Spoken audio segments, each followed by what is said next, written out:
Dans le silence doré de l'Opéra de Paris, après la dernière répétition générale, la PDG de l'Empire musical, Lumière Enterprise, Marguerite Dubois, fixait le piano à queue Steinway avec des yeux pleins de défis. C'était le 23 décembre 2023, et la femme la plus puissante de l'industrie musicale française venait de lancer sa provocation aux prétendants réunis dans le foyer. Celui qui réussirait à jouer la ballade N.1 de Chopin sans erreur, elle l'épouserait le lendemain à Noël. Les milliardaires présents se regardèrent nerveusement. Aucun ne savait vraiment jouer, mais quand Antoine Moreau, le concierge de nuit de 35 ans, aux mains calleuses et à l'uniforme bleu, s'approcha du piano, tous éclatèrent de rire. Marguerite elle-même sourit avec condescendance. Ce qui se passa dans les 4 minutes suivantes non seulement changea à jamais le destin de 2 personnes, mais révéla un secret qui brisa le cœur d'une femme qui croyait avoir oublié comment aimer vraiment. Le penthouse du Palais du Bois sur les Champs-Élysées brillait des lumières de Noël les plus chères de Paris. Marguerite Dubois, 42 ans de froideur élégante et de pouvoir absolu, observait ses prétendants avec la distance d'une reine qui choisit son consorte. Alexandre Beaumont, héritier bancaire, Richard Lemoine, magnate hôtelier, Étienne Martin, roi de l'automobile. Tous riches, tous puissants, tous complètement inutiles quand il s'agissait de ce qu'elle désirait vraiment, quelqu'un qui comprenait l'âme de la musique qui avait construit son empire. La provocation était sortie de ses lèvres comme un défi impossible. Quiconque réussirait à jouer parfaitement la ballade N.1 de Chopin, elle l'épouserait le lendemain. Les milliardaires se regardèrent gênés, ils savaient acheter n'importe quoi, mais aucun n'avait jamais vraiment appris à jouer. Puis Antoine Moreau apparut. Le concierge de nuit était entré par la porte de service, grand et silencieux, avec cette grâce naturelle qui ne s'achète pas. Il avait entendu la musique depuis le bureau où il nettoyait et était venu vérifier.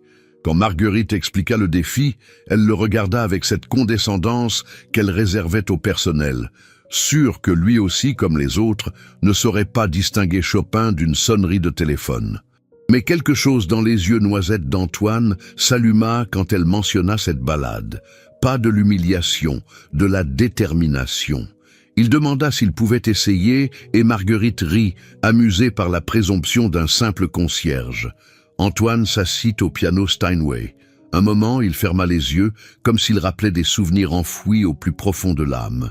Puis, il commença à jouer. Les premières notes de la ballade en sol mineur emplirent la pièce comme une prière murmurée au cœur de Dieu. Ce n'était pas seulement une technique parfaite, c'était une émotion pure qui se transformait en musique, chaque note racontant des histoires d'amour perdues et retrouvées, de douleurs transformées en beauté. Marguerite sentit ses jambes trembler. Cette interprétation était identique à une qu'elle avait entendue 15 ans auparavant, dans un petit café de Montmartre à Paris. La nuit qui avait changé sa vie à jamais. La nuit qu'elle avait désespérément essayé d'oublier. Les prétendants partirent un à un, humiliés par la supériorité artistique d'un homme qui gagnait en un an ce qu'il dépensait pour un dîner. Mais Marguerite ne s'en aperçut même pas. Elle avait été transportée dans le passé quand elle était juste Margot, une étudiante du Conservatoire national supérieur amoureuse d'un pianiste extraordinaire. Quand Antoine termina le dernier accord et leva les yeux, il murmura un seul mot qui fit s'effondrer le monde de Marguerite. « Salut, Margot !» Une seule personne au monde l'avait jamais appelée ainsi. Une personne qu'elle croyait morte depuis 15 ans. Marguerite regardait Antoine comme si elle voyait ressusciter les morts. Ses mains parfaitement soignées tremblaient, tandis qu'elle s'agrippait au bord du piano. Le maquillage impeccable qui commençait à couler sous l'assaut de larmes qu'elle n'avait pas versées depuis une décennie. Antoine se leva lentement du tabouret, chaque mouvement chargé de cette douceur qui avait marqué les rêves et cauchemars de Marguerite pendant 15 années interminables. Il n'était pas mort, comme elle l'avait cru. Il avait simplement disparu de sa vie, la laissant se reconstruire sur les fragments d'un cœur brisé. Les souvenirs la frappèrent comme une marée imparable. Paris, 2008. Elle a 27 ans, brillante et pleine de rêves. Lui a 31. Antoine Moreau, le pianiste le plus talentueux de leur génération. Fils d'un ouvrier de Bobigny qui s'était frayé un chemin avec du pur génie musical. Ils étaient tombés amoureux dans ce café de Montmartre où il jouait chaque soir pour payer ses études au conservatoire. Antoine commença à rappeler cette nuit de juillet quand elle avait appris qu'elle avait gagné la bourse pour le Berklee College of Music de Boston. Elle avait été si heureuse, si pleine de vie, si différente de la femme de glace qu'elle était devenue. Elle lui avait dit qu'elle renoncerait à tout pour lui, que la musique n'avait de sens que s'ils la partageaient ensemble. Mais lui, avec cette noblesse d'âme qui l'avait fait tomber amoureuse, lui avait dit de partir. Le vrai amour ne demande pas de sacrifice, avait-il soutenu, mais soutient les rêves. Et elle, jeune et blessée, lui avait répondu que s'il l'aimait vraiment, il se serait battu pour la garder. Elle avait volé si haut qu'elle avait oublié d'où elle venait, lui dit Antoine maintenant. Marguerite éclata en larmes, admettant la cruelle vérité. Elle était devenue tout ce qu'il détestait dans leur jeunesse, froide, calculatrice, entourée d'hommes qui ne voyaient que son argent. La révélation la plus choquante arriva quand Antoine confessa qu'il travaillait là depuis 5 ans. Chaque nuit, il passait devant son bureau, voyait la lumière allumée, l'entendait travailler jusqu'à l'aube. Chaque nuit, il avait espéré qu'elle le reconnaisse, mais pour elle, il était invisible. Juste le concierge de nuit, Antoine avait découvert son succès, tout ce qu'elle avait construit, et était venu à Paris pour cela. Pas par hasard, mais pour essayer de reconquérir l'amour de sa vie. Mais la Margot qu'il avait aimée semblait morte, enterrée sous des couches d'ambition et de douleur. Quand Antoine lui demanda si elle était heureuse, Marguerite ne put pas répondre. Pour la première fois en 15 ans, quelqu'un avait vu à travers son armure de succès et de pouvoir, droit au cœur vide qui battait en dessous. Et puis vint le défi final. Antoine lui rappela sa promesse. Elle avait dit qu'elle épouserait celui qui jouerait Chopin sans erreur. Il l'avait fait. Il était la seule personne dans cette pièce qui avait joué par amour, pas par intérêt. Le seul qui la connaissait vraiment. La question qui la tourmenta toute la nuit fut terrible dans sa simplicité. Avait-elle encore le courage de tenir parole, ou la PDG Marguerite Dubois était-elle trop orgueilleuse pour épouser un concierge? Mais ce qu'Antoine ne savait pas, c'est que Marguerite avait un secret enterré depuis 15 ans. Un secret qui, une fois révélé, changerait tout ce qu'il croyait savoir sur leur passé. Le matin du 24 décembre, Marguerite se réveilla dans son lit avec vue sur l'Arc de Triomphe. Mais pour la première fois en année, le téléphone resta éteint. Le son de Chopin résonnait encore dans ses oreilles, avec la voix d'Antoine l'appelant Margot, ce nom qu'elle avait enterré avec ses rêves de jeune fille. Elle se leva et marcha pieds nus jusqu'au bureau, où elle ouvrit un tiroir secret qu'elle ne touchait pas depuis 15 ans. À l'intérieur, une boîte de velours bleu gardait les fantômes de son passé. Une lettre jaunâtre, des photos d'elle et Antoine jeunes et radieux, et quelque chose qui lui coupa le souffle. Un test de grossesse positif, daté d'août 2008. Les souvenirs la submergèrent, comme une vague meurtrière. Après cette nuit terrible à Montmartre, elle était partie pour Boston, le cœur brisé. Mais 2 semaines après le début des cours à Berklee, elle avait découvert qu'elle portait l'enfant d'Antoine. Elle l'avait appelé 1000 fois, mais il avait changé de numéro. Elle avait essayé de le localiser, mais il avait disparu de Paris comme un fantôme. Seule dans une ville étrangère, elle avait pris la décision la plus atroce de sa vie. Elle ne pouvait pas élever un enfant sans père, sans carrière, sans avenir. L'avortement avait failli la tuer, pas seulement physiquement, mais spirituellement. Depuis ce moment, elle avait construit un mur de glace autour de son cœur. Chaque succès, chaque million gagné, avait été une forme de pénitence auto-infligée. Si elle ne pouvait pas être mère, elle serait la femme la plus puissante du secteur musical. Si elle ne pouvait pas aimer, elle dominerait. Quand Antoine arriva cet après-midi, Marguerite avait reconstruit son armure. Elle était de nouveau la PDG immaculée, maquillage parfait, contrôle absolu. Mais Antoine voyait au-delà de la façade. Il voyait l'enfant blessé qui se cachait derrière le pouvoir. Il confessa ne pas avoir dormi, avoir passé la nuit à penser à ce qu'ils étaient devenus.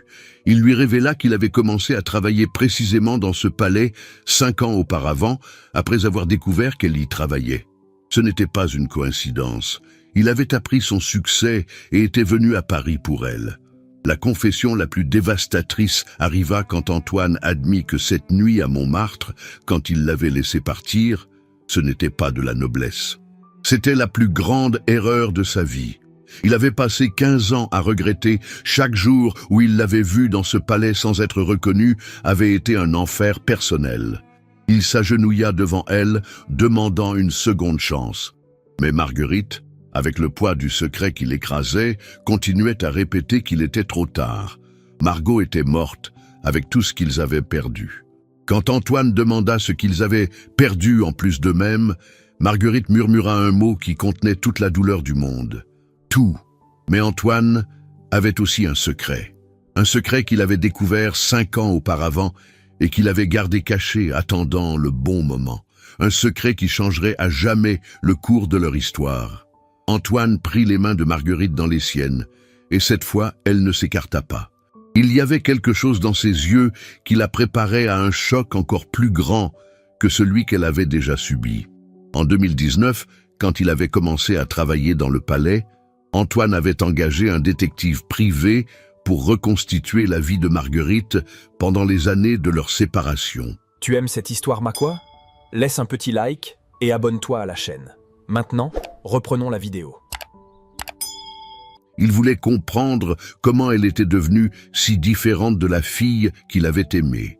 Le détective avait trouvé les dossiers du Berklee College, les excellentes notes, mais aussi autre chose qui avait brisé le cœur d'Antoine, les documents d'une clinique de Boston datés d'août 2008. Quand il prononça le mot « bébé », le monde de Marguerite s'effondra complètement. Elle se laissa tomber sur le canapé, le corps secoué par des sanglots qu'elle avait retenus pendant 15 ans. Antoine savait. Il savait pour l'enfant qu'il n'avait jamais eu. L'histoire qui émergea fut encore plus tragique que ce qu'ils avaient tous les deux imaginé. Marguerite raconta entre les larmes qu'elle avait cherché désespérément Antoine pendant des semaines, mais il avait disparu. Antoine, bouleversé, confessa qu'il avait changé de numéro parce qu'il continuait à l'appeler sans jamais recevoir de réponse, pensant qu'elle l'avait oublié. Mais quand Antoine montra le numéro qu'il avait sauvegardé comme Margot Dubois, numéro américain, Marguerite pâlit. Les 2 derniers chiffres étaient inversés. Ce n'était pas son numéro. La vérité explosa comme une bombe. Sylvie, la sœur de Marguerite, avait délibérément donné le mauvais numéro quand Antoine était allé la chercher chez ses parents. Pendant 15 ans, ils avaient souffert à cause du sabotage d'une femme jalouse qui ne supportait pas de voir sa sœur cadette tout avoir. Talent, succès et amour. Sylvie avait su qu'Antoine la cherchait. Elle avait su que Marguerite le cherchait. Et elle les avait maintenus séparés par pure envie, détruisant 2 vies et condamnant à mort un bébé innocent.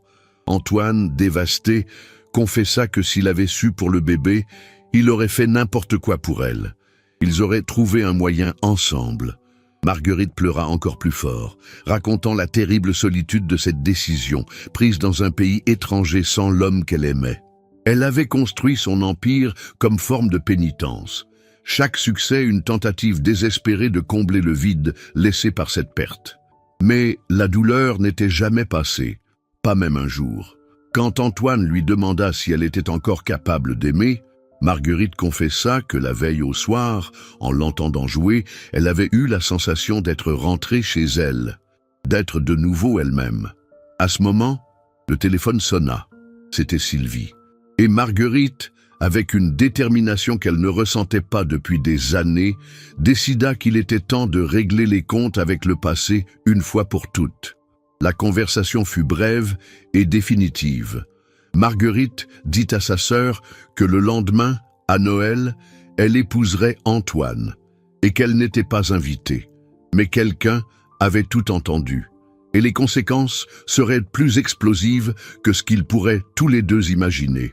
Le 25 décembre 2023, Paris se réveilla avec une nouvelle qui fit trembler le monde des affaires. Les journaux, alimentés par la fuite de Sylvie, explosèrent avec des titres sensationnalistes. La reine de la musique épouse le concierge. Du palais au placard à balai, le mariage de l'année. Dans le penthouse du Palais du Bois, Marguerite se préparait dans une simple robe de soie blanche, sans le luxe ostentatoire qui caractérisait sa vie publique. Pour la première fois en années, elle se sentait vraiment belle, pas construite ou perfectionnée, mais authentique. Dehors, le chaos régnait en maître. Les journalistes assiégeaient l'entrée. Les actionnaires de Lumière Enterprise étaient en panique totale. Le téléphone sonnait sans cesse avec des appels de ses avocats et partenaires commerciaux qui menaçaient de retirer leurs investissements. Antoine, maintenant élégamment vêtu mais avec les mains encore calleuses du travail honnête, regardait sa femme se préparer et lui offrit d'attendre. Il ne voulait pas qu'elle ruine tout ce qu'elle avait construit pour lui. Mais Marguerite était déterminée. Pendant 15 ans, elle avait construit un empire en perdant son identité. Ce jour-là, elle voulait récupérer ce qu'elle était vraiment, quoi qu'il en coûte. Sylvie arriva comme un ouragan de culpabilité et de désespoir. À 38 ans, elle était encore belle, mais avec l'amertume de celle qui n'avait jamais réussi à être heureuse.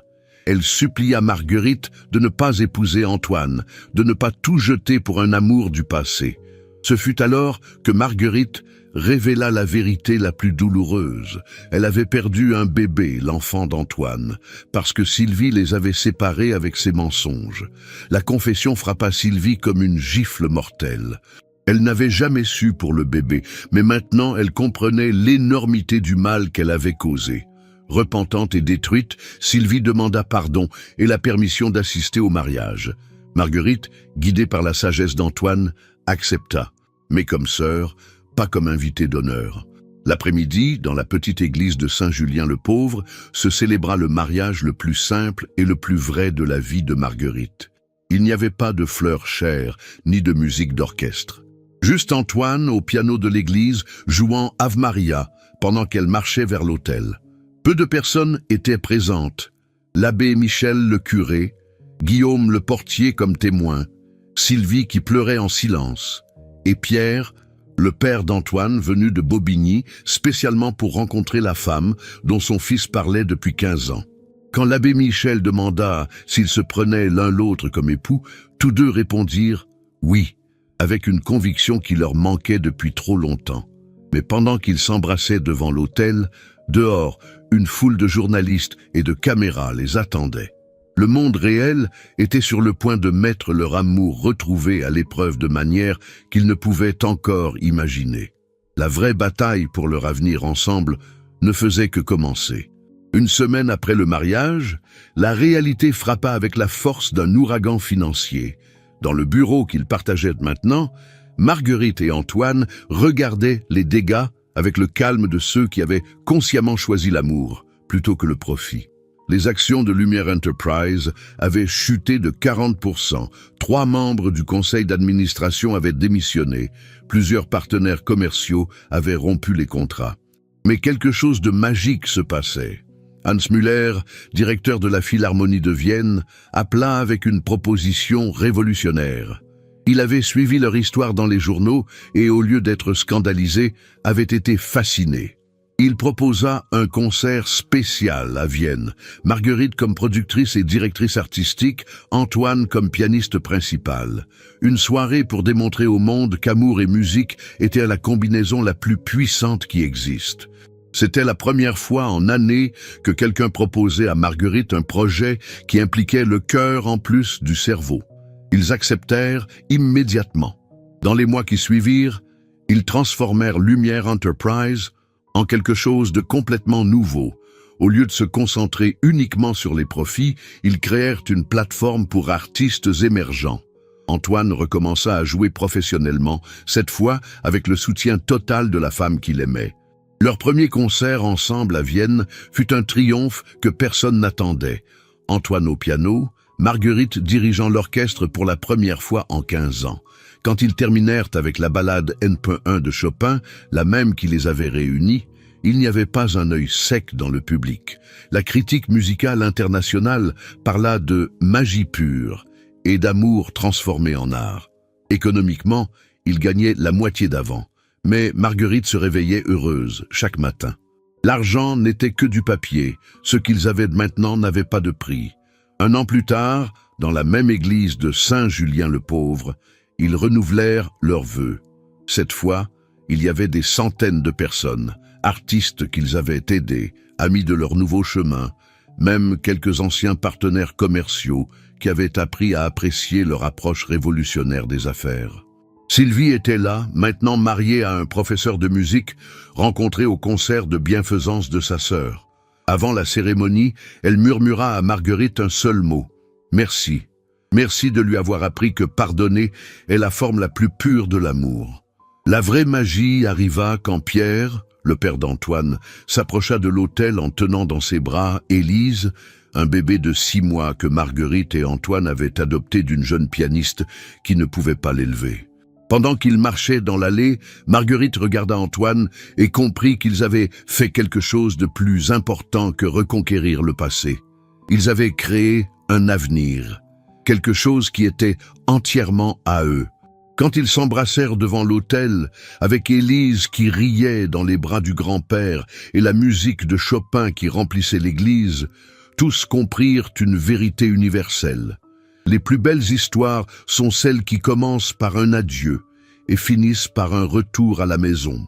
La PDG la plus impitoyable de Paris était redevenue Margot, la fille qui croyait en l'amour, en la musique et en la miraculeuse possibilité que chaque fin triste puisse se transformer en un nouveau commencement plein d'espoir. Le concierge avait conquis la reine, mais surtout, l'amour avait triomphé de tout le reste. Si cette histoire t'a fait croire que le vrai amour attend toujours le bon moment pour revenir, laisse un like. Raconte-nous dans les commentaires. Crois-tu qu'il existe encore de grands amours qui résistent au temps? As-tu déjà retrouvé quelqu'un que tu pensais avoir perdu à jamais? Abonne-toi et active les notifications pour plus d'histoires qui prouvent que le destin a toujours un plan, même quand tout semble perdu. Partage cette histoire avec quelqu'un qui a besoin de croire qu'il n'est jamais trop tard pour recommencer. Rappelle-toi, la plus belle musique est celle qui naît du cœur, tout comme le plus vrai amour.